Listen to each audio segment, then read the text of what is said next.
Investors का पैसा डुबाने वाले आईपीओ में पेटीएम दूसरे नंबर पर है। चलिए आपको इस रिपोर्ट में बताते हैं ऐसी 5 कंपनियों के बारे में जिन्होंने अपने इन्वेस्टर्स का खूब लॉस किया है। देश की सबसे बड़ी डिजिटल पेमेंट कंपनी पेटीएम के शेयर पिछले साल 18 नवंबर को घरेलू मार्केट में लिस्ट हुए थे। इसने इन्वेस्टर्स का भारी घाटा कराया है और लिस्टिंग के बाद एक साल में पैसा डुबाने के मामले में ये दुनिया के सबसे बड़े आईपीओ में दूसरे नंबर पर है। पिछले 10 सालों में बड़े आईपीओ की बात करें तो लिस्टिंग के बाद पहले साल में सबसे ज्यादा पूंजी स्पेन की बैंकिया ने डुबोई और फिर इसके बाद पेटीएम का नंबर है। ब्लूमबर्ग ने दुनिया के बड़े आईपीओ की एक लिस्ट तैयार की है जिनका प्रदर्शन लिस्टिंग के बाद पहले साल में खराब रहा।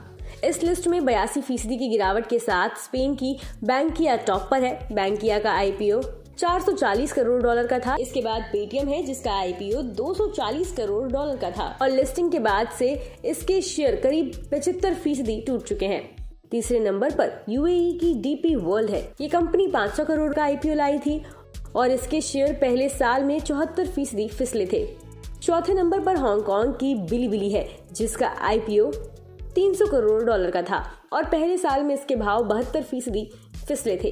5वें नंबर पर यूनाइटेड किंगडम की न्यू वर्ल्ड बिजनेस है जिसका आईपीओ 250 करोड़ डॉलर का था और लिस्टिंग के बाद पहले साल में ये 71% गिरा था। पेटीएम का 18,300 करोड़ रुपए का आईपीओ पिछले साल आया था। निवेशकों को इसके शेयर 2150 रुपए के भाव पर जारी हुए थे। लिस्टिंग के दिन बीएसई पर इसकी शुरुआत 1955 रुपए के भाव पर हुई थी। 1564.15 रुपए के भाव पर बंद हुआ था। पेटीएम के शेयर कभी इशू प्राइस के आसपास भी नहीं पहुंच सके। अभी इशू प्राइस के मुकाबले 79% डिस्काउंट यानी 451.05 रुपए के भाव पर है। इस महीने ये 30% टूटा है। यहाँ मुहैया जानकारी सिर्फ सूचना हेतु दी जा रही है। मार्केट में निवेश बाजार जोखिमों के अधीन है। निवेशक के तौर पर पैसा लगाने से पहले हमेशा एक्सपर्ट से सलाह लें। मनी कंट्रोल की तरफ से किसी को भी पैसा लगाने की यहाँ कभी भी सलाह नहीं दी जाती है। बिकाजी की लिस्टिंग के एक हफ्ते बाद कंपनी के प्रमोटर शिवरतन अग्रवाल के भाइयों ने भी आईपीओ का प्लान बनाना शुरू कर दिया है। CNBC TV 18 को मिली जानकारी के मुताबिक वे अगले 18 महीनों में आईपीओ पेश कर सकते हैं। ये इंडिया में स्नैक्स के सबसे बड़े ब्रांड्स हल्दीराम्स के मालिक हैं। ये दिल्ली और नागपुर में अपने बिजनेस का विलय कर रहे हैं। इसका मकसद हल्दीराम्स को इंडिया में और मजबूत बनाना है।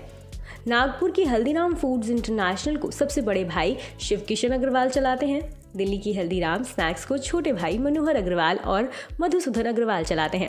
ज्यादातर लोगों को ये पता नहीं होगा कि अभी हल्दीराम की 2 कंपनियां हैं।